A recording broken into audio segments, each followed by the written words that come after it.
Good morning. I'm Jason Metalcats, and I'm joined by Matthew Tierney. We're here at the Autodesk Gallery, live in San Francisco, and we're going to spend the next half an hour or so showing you around the gallery and highlighting some of the exhibits we have here. What we have on display here are amazing examples of work done by Autodesk customers across a vast array of industries, from architecture and building to consumer products, automobiles, and feature films.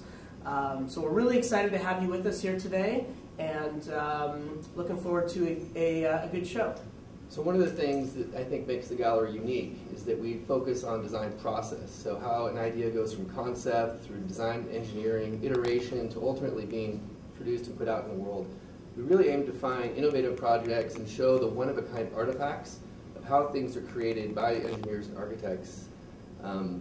The prototypes, the studies, the sketches, the artifacts, as I said. And so we're going to walk through and show you a handful of exhibits here. Yeah, before we get started, I want to mention that the gallery is open to the public every Wednesday from noon to 5. So if you're ever in San Francisco, we'd love to host you here. We do a guided tour at 12:30. Also, at the end of today's webcast, we're going to be doing a question and answer session. So if you have questions, please feel free to type them into the chat box, and we'll try and get to as many of them as we can towards the end of the show here. So with that, we'll take a look at the first exhibit. And this comes from a watchmaker in Switzerland called Ulysse Nardin. And they make beautiful wristwatches. They've been designing watches for 150 years. And within the last several years, they have moved their process to a digital prototyping process. So they model digitally 400 completely intricate, tiny parts and create a complex 3D model and really understand how the watch is going to look and function before they ever go to physical prototypes. Some of those parts are so small, they're barely visible to the naked eye. So the tolerances in a product like this are extremely, extremely tight. Yeah, so for those of you who can come visit us someday, you can actually look through the microscope as Matthew was just doing and see some of those tiny, tiny pieces. The end result is this incredible watch, which hopefully you can see on camera there. Another interesting part of their process is that they use some of our high-end visualization tools to create very lifelike renderings of their product, which they use for marketing. So when you see an ad for Ulysse Nardin in some of the major publications like the New York Times or Wired Magazine, you're actually looking at a computer rendering rather than a photograph. So something to keep your eye out for. Another project we have here is the California Academy of Sciences, which we're really proud to display. Completed a couple years back in the Golden Gate Park. One of the largest grass sod natural roofs in the world. Really innovative structural and architectural integration. AutoCAD was used throughout this project to make a fantastic addition to the landscape here in San Francisco. Yeah, it's a really popular building, LEED Platinum. It houses a natural history museum, a planetarium, an aquarium, and a great place to visit after your trip to the gallery. So RKS Guitars, a great, great guitar design. This is one of the fun things about Autodesk. We get to get involved in all these wonderful projects, and you're going to see some more of them today. But RKS uses some of the tools that you'll see later in the tour that are used in the automotive industry. There are very complex curves and shapes that go into guitar design. There are no flat surfaces. And so RKS Design uses tools to really craft that ahead of time digitally once again.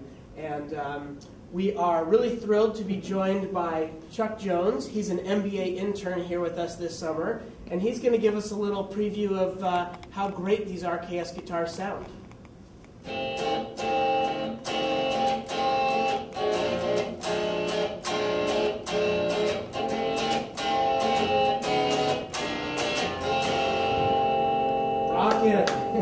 That was awesome. Thank you, Chuck. And now we're going to move down to talk about the Lego group.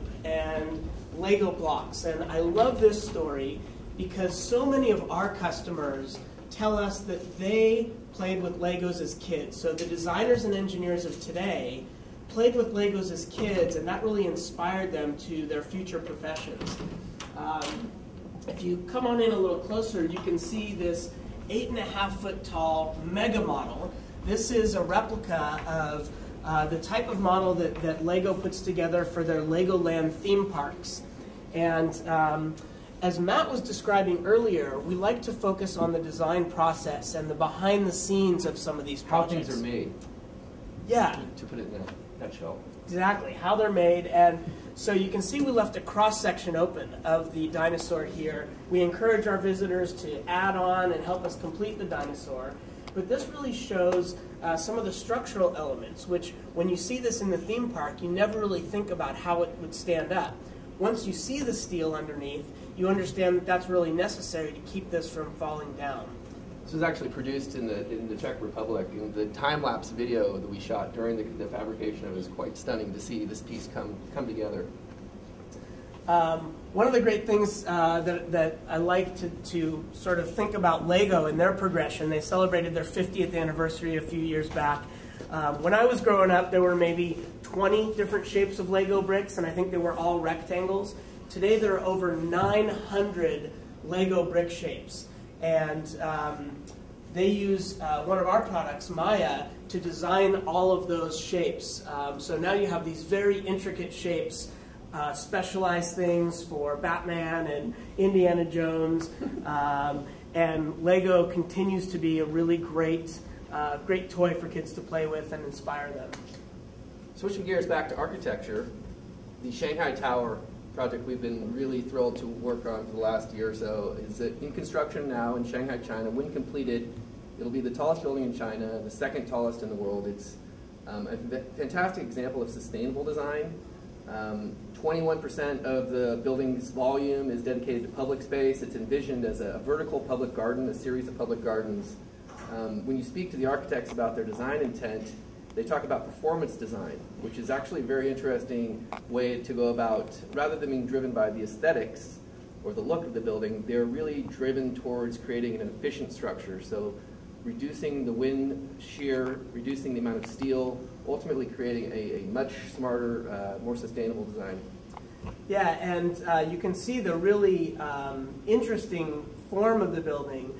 They added a taper, and so it gets smaller at the top, and also this torque, it twists, and that reduced the wind load, as Matt was talking about, at the top of the building by 24%, which drove tens of millions of dollars out of the cost of the steel for this building. So when you come and visit us in the gallery, you can see those studies, the different variations of taper and twist, which ultimately led to the most efficient design. When this is done, it'll be the second tallest building in the world and the largest building in China. And just to give you a sense of scale, the Empire State Building is about this tall. So this is a giant, giant building at over 600 meters. Switching gears. Yeah, as we move back here, we're going to focus on an area that is probably not all that well known for Autodesk with people outside of the media and entertainment industry. And so one thing that a lot of people are surprised to know is that almost every feature film, almost every video game, and many television shows are crafted with Autodesk software. So behind us you can see this wall that shows some of the titles, just a handful of the titles that have been created with Autodesk tools.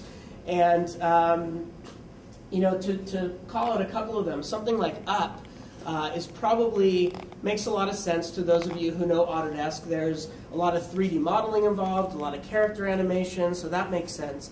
You see some of the live action titles like Entourage or some of the James Bond films, and it becomes a little less obvious. And where they're using our tools are in some of the color grading and nonlinear editing. And so we are really proud of our involvement in the media and entertainment industry. Autodesk has actually been recognized by the Academy Awards with 5 Technical Achievement Awards, and our customers are award winners across industries. For 16 years in a row, every nominee And of course, the winners for best visual effects have been Autodesk customers. And so we're, again, really proud of the work that they do. What we want to show here is an emerging trend in the film industry, and this is all about virtual movie making. So what we have here is a virtual environment that's set up in the gallery. You can see on screen here there's a scene playing out, and what Matthew's doing is holding this virtual camera. And the way this virtual camera works is with an emitter bar and sensors up above in the ceiling, and so it's a motion capture system. And what happens is as Matthew moves around the scene with the camera, it is compositing in real time, and so the camera within the virtual environment is moving as he's moving the physical camera. This allows the director to have so much more creative control over the animated sequence. So rather than keyframing in a series of animated paths, the director can hold the camera like they've traditionally done and really capture more natural movements and paths. Yeah, so we sometimes say this puts the camera back in the hands of the director, so he doesn't have to look over the shoulder of an animator and say, move that camera angle this way or that way. And this is a technique that is being embraced by the industry. James Cameron and his team use this extensively to create Avatar, and Steven Spielberg's using it on Tintin, and you'll start to see a lot more about virtual movie making in this industry. Right. Nice. So take a little walk here, and as we're moving down towards the automotive area, we're going to pass by quickly the Masdar headquarters building. It's the United Arab Emirates. It aims to be the first positive energy building in the world, so producing more energy than it consumes, a really innovative design. Yeah, and they're using a lot of techniques to achieve that positive energy status. There are these photovoltaic panels on the roof, and then they've done a lot to really think about how to make this building the most energy efficient as possible. There are these cones which suck warm air out of the building and cool air. Capture the winter air and then release the summer heat. Tons of simulation to really understand the performance of the project before it ultimately went into construction. So another area where Autodesk is heavily involved is the automotive industry. And every automaker in the world is using Autodesk products to design their cars. From Ford to Fiat to Ferrari, on and on. And we are thrilled to have Tesla Motors on display right now in the gallery. This is their Model S sedan. This is a car that's just going into production right now. It is an all-electric vehicle. It's a sedan. It's going to retail for about half the cost of their Roadster, which is in production right now. And just a beautiful car. We get such amazing compliments about the design of this car. It's just absolutely visually striking, and it's just great to see how Autodesk tools are used throughout the industry. So Tesla is using similar technology as we saw the guitar to create these complex curves. It's interesting to see how these technologies are being used in different industries to create very different types of products. Yeah, and that's one of the things we see across a lot of these exhibits is sort of the cross-pollination of technology. From film to architecture. Right. So let's take a look at some of the visualization tools and simulation tools that are used in the auto industry. This is something we call a mixed reality interface, and this is a tool that helps us do real-time visualization. So you're going to see Matthew place some different markers on this table, and it's going to change the color of the car, and you can see that this is rendering in real time. So for decision making, this is such a powerful collaborative tool in the car studios to allow the designers and their team to make decisions based on real-time updates to the model and to the aesthetics of the color in this case. And if you can rotate it around, it might be hard to see on camera, but you can see that this is rendering in real time, so we can see the reflection off the paint of the car is reflecting the environment. This is an incredibly large model. This automobile is comprised of 8 million polygons, and by using one of our advanced visualization tools, we're able to render it in real time and see those visual changes, which is really exciting to see. Great. So next we're going to look at the Cathedral that is in Oakland, California, just across the bay from San Francisco.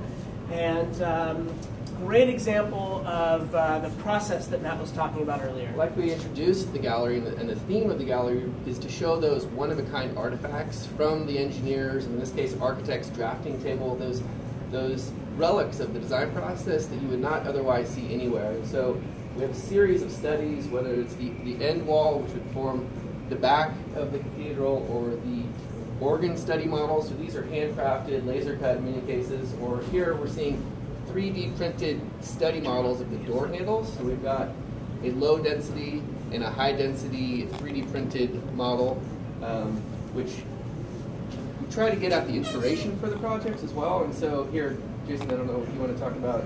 Yeah, one of the really great things about this project is that the designers shared with us so much of what inspired them to the forms that established the building. So, for example, these door handles that you can see here, it's maybe, again, a little hard to see on camera, but the fish symbol, which is an important symbol in Christianity, was the inspiration for the door handles.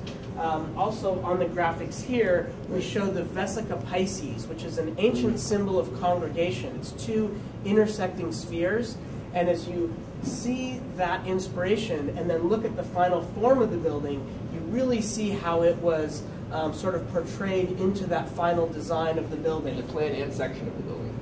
Right, and you can see that here as well as in the larger model here. So other artifacts are study models of the end wall, which were perforation studies to understand the amount of light which would penetrate the space. Again, getting at those artifacts of the design process. And so that's a real whirlwind tour of the gallery. There's actually a lot more to see when you do come visit.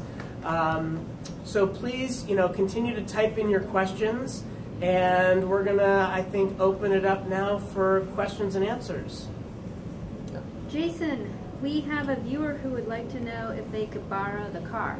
They want to know if they can borrow the car. Well, I wish we could say you could borrow the car, but actually Tesla is going to be using this for a lot of their promotional materials as the car starts to get rolled out. Also, this is actually what they call the pusher. There's no engine in this. This was the very first prototype that they made, so it's an exterior model. There's a little bit of the interior built in.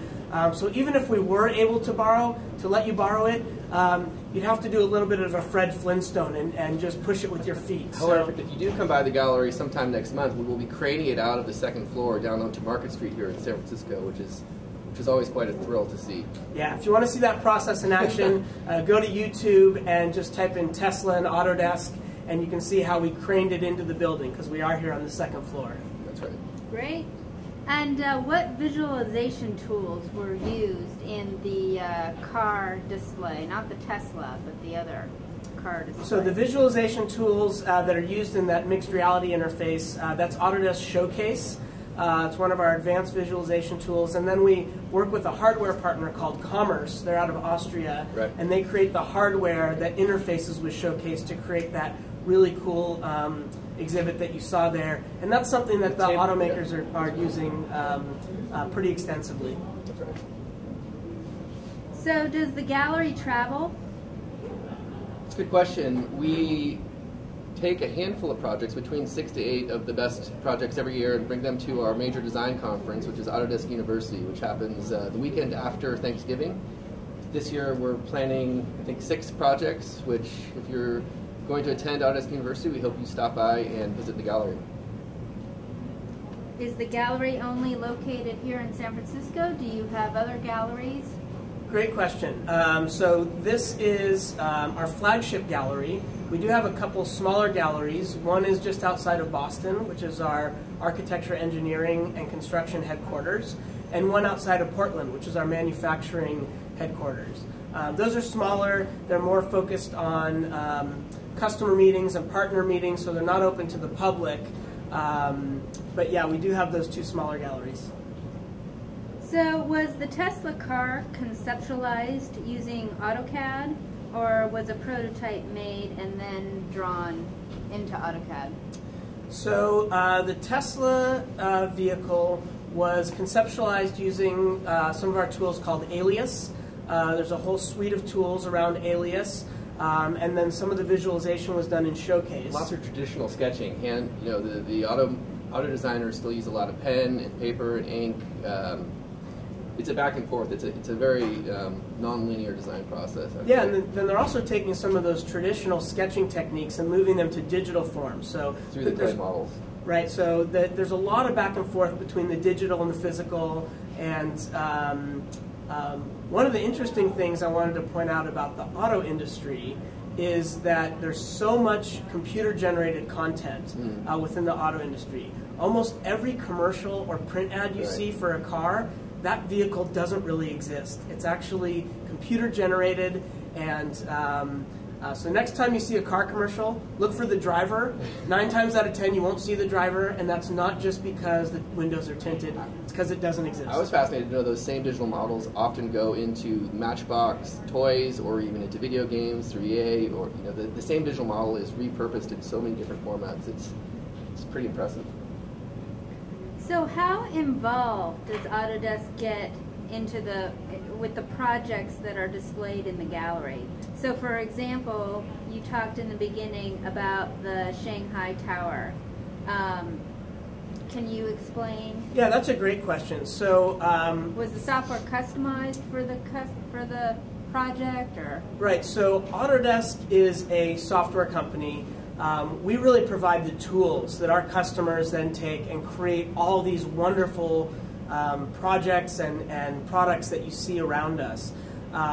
In some cases, we will work with them. Our consulting group will work with them to help them utilize the tools more effectively. And sometimes we will do some custom software, but for the most part, the vast majority of our customers are using our tools as they come, and again, creating all these amazing man-made things that we see around us and interact with every day. But in terms of making the actual exhibits in the gallery, work very closely with the architects or auto designers, work hand in hand with them to understand the most powerful, unique parts of their project, and then design basically collaboratively. So, what is your favorite exhibit? Wow, my favorite exhibit, that's an impossible question. That's like, who's your favorite kid? You can't answer that question. I like so many of them. I think I mentioned earlier, I love the story of Legos because, again, I played with Legos as a kid. So many of our customers play with Legos, and so that really hits home for me. I'd have to go with the Oakland Cathedral. I was actually a designer on the project many years ago. So. And one other thing about the Cathedral, something we talked about earlier, is showing that inspiration. Showing some of those things that really inspired the designers and sort of became this incredibly beautiful, award-winning building. But seeing that sort of spark of inspiration and how it all started is something that I really like, and I think a lot of our visitors appreciate seeing. Yeah. So many of our viewers saw the posters of the various movies in the background, and they want to know how Autodesk was involved in those movies. Yeah, so you saw some of the posters, and again, that's just a handful of the titles that we've been involved with. Autodesk is involved in the film industry and the broadcast television industry very integrally, from 3D modeling for animated films to character animation for animated films like Up or Avatar, and then in some of the live action films, right, live action films, so James Bond, a lot of the special effects will be done with 3D modeling and animation, but even something that's completely live action where there's no special effects, some of our tools are used for color grading, which is a process that's done in post-production where they will sort of subtly change the color of a scene. Or even not so subtly, from day to night, for example. Right, and that really changes the mood of a scene by doing that color grading. So it's a really fine art form to do that color grading effectively, and it actually happens more than we think about, in movies and broadcast TV. Our friend Spiky216 wants to know, how Revit was used in some of the projects that you talked about today. All right, well, Spiky 216, we could talk about Revit on a number of the projects. The two last architectural projects we emphasized, the Masdar World Headquarters and the Shanghai Tower, both extensively used Revit structure, Revit architecture, from beginning to end. Yeah, Revit MEP, so the whole Revit suite of products. The data sets for these buildings are incredibly complex and detailed. It's really quite stunning to see how much integration and how much detail is put into these projects. Matt, you look like a rock star. Where'd you get those cool glasses? These are actually from Shanghai, China. Thank you for that, though. Matt just finished a 2-year expatriate assignment in Shanghai and picked up some cool shades. So he is our resident rock star for sure. Chuck Jones is the resident rock star. And getting back to the dinosaur, so how many Legos are used in that dinosaur display?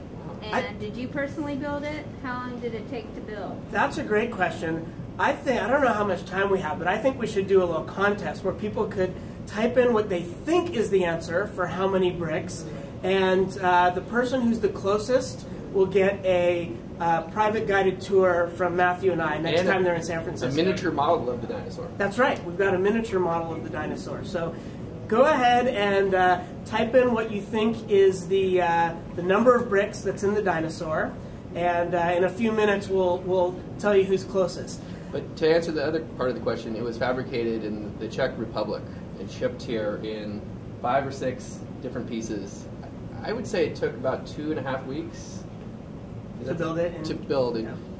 I mentioned we have a time-lapse video, which you can see if you visit us here, showing how the dinosaur was actually put together brick by brick. It was quite an amazing thing to watch. Yeah, so it's designed in Denmark, which is the headquarters of Lego. Built for the most part in the Czech Republic, and really interesting process. They use Maya to do the organic shape of that dinosaur.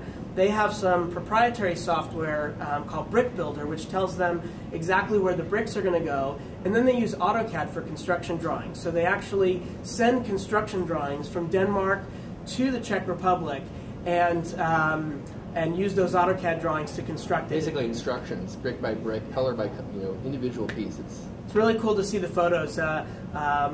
If we think we have a good job, the people that build these mega models have an awesome job. They work in a big warehouse with Lego bricks, bins of Lego bricks around every single wall, and they go grab those bricks and build those beautiful mega models. Matt, Jason, this was such a great tour of the Autodesk Gallery. Can you remind everyone when it is open to the public again? Absolutely, yeah. Gallery's open to the public every Wednesday afternoon from noon to 5. So if you're in San Francisco today, come on down, or next time you're in the Bay Area, noon to 5 every Wednesday. There's a guided tour at 12:30 p.m. every Wednesday, and you can find out more information about where we're located, and those hours are posted at autodesk.com/gallery. Thanks. Any more questions? We are getting a lot of comments to the number of blocks in that dinosaur, so we will post something on Facebook. We'll post the answer? Well, can I tell the answer right now? Can we cut it off? You can tell the answer. Okay, last ditch effort. If you want to get your guess in, got 10 more seconds to get that guess in, and then we're going to cut it off, and I'll tell you the answer. Here we go. Whoever was closest is going to get the little tiny Lego dino and a guided tour next time you're here. Wonderful. All right, so that's the cutoff right there. Drum roll. Drum roll. The answer is 62,500 bricks. We had a 64,000. And for those of you who are on the website, probably posted on our website. We had a 62,500. Ooh, someone nailed it. Someone did some homework, it looks like. All right, so any more questions, or is this a wrap? Well, thank you very much. Yep, so thanks so much for joining us today. We had a lot of fun. Hope you guys enjoyed it. Again, come visit us, autodesk.com/gallery, or in San Francisco, noon to 5 every Wednesday. Look for the next Facecast. I'm sure it'll be coming up soon. And thanks again for joining us. As well.